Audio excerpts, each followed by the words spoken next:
our next poster presentation by Helen Cooley and Angela Clark-McCabe, who are going to be presenting on reducing the number of avoidable cancellations in the bronchoscopy unit.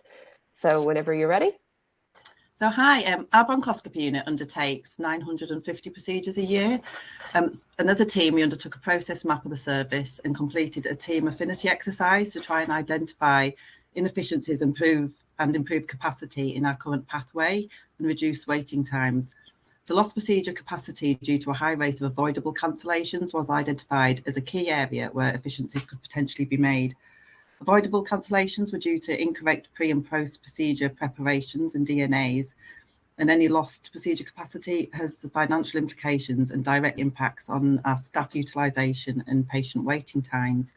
So our initial data collected over a 6-month period showed that we had 119 avoidable cancellations, which equated to a loss of 19% of our capacity. So it was a huge problem for us.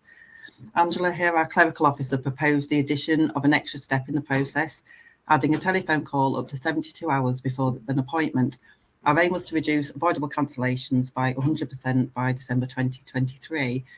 So during this call, she would confirm what test the patient was having done and when and where it would be done, any changes to medication, and reiterate the individual pre-procedure instructions, finally confirming that they'd have an appropriate adult to stay with them for 24 hours post-procedure and sedation. Also answering any questions on the way and referring onto a nurse if needed. Next slide, please. So our data was collected for a further 10 weeks after the introduction of this call. And as you can see, there was a reduction in nearly all of the key identifiers, and we achieved a 71% reduction in avoidable cancellations overall. We were mindful that many of our patients had received bad news and are on cancer pathways. So we didn't want to overwhelm them with lots of extra correspondence from the hospitals.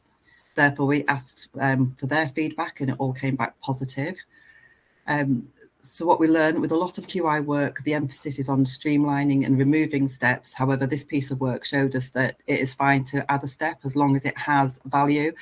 The 5-minute phone call improved efficiency and increased capacity. It reduced the clinical time wasted and the administrative burden associated with cancellations, which equated to approximately 2 hours per patient. The bronchoscopy team have continued to monitor progress, and April 23 was the first month we achieved 100% reduction in avoidable cancellations. Overall, we've improved patient experience, reduced patient wait times, contributed to service improvement, and are looking at inclusivity for our next cycle. Thank you. Thank you. That's a rush at the end. Thank you. So were there any disbenefits from introducing the 5-minute call? The only negative would be that if it impacts on your time for your workload. But by doing this, we've reduced the amount of workload because we're not chasing up patients who have not attended. And so from that time, in that time that we've saved, that's the time I've used to do the phone calls. So you didn't have to employ an additional person to do this? No, I've done it in my working day. Yeah. I work part-time and I've done it into my working hours. The advantage of the nurses. Yeah. If for some reason I can't do it, then I will pass it on to the nurses who are all happy to do in my absence. Okay. And could this idea be spread to other specialities, other areas? Very much hope so. Yeah. And I hope that by proving that we've reduced cancellations, by doing this in other areas, that would reduce greatly cancellations all over. Yeah. I think it's an easy step to add. And how do you think you might support other areas if they wanted to adopt your idea? I think we could just, the process I've used and what I've used to what I ask the questions to the patients, I could do a teaching to other departments, depending on what their areas of expertise is, as to what questions they might need to ask the patients. The patients we've asked have all been really happy and fully on board with what we've been doing. Yeah, I think. Okay. And you set yourself quite a high aim to start with, 100%. Yes. Well, it's good to aim high. You have to aim high.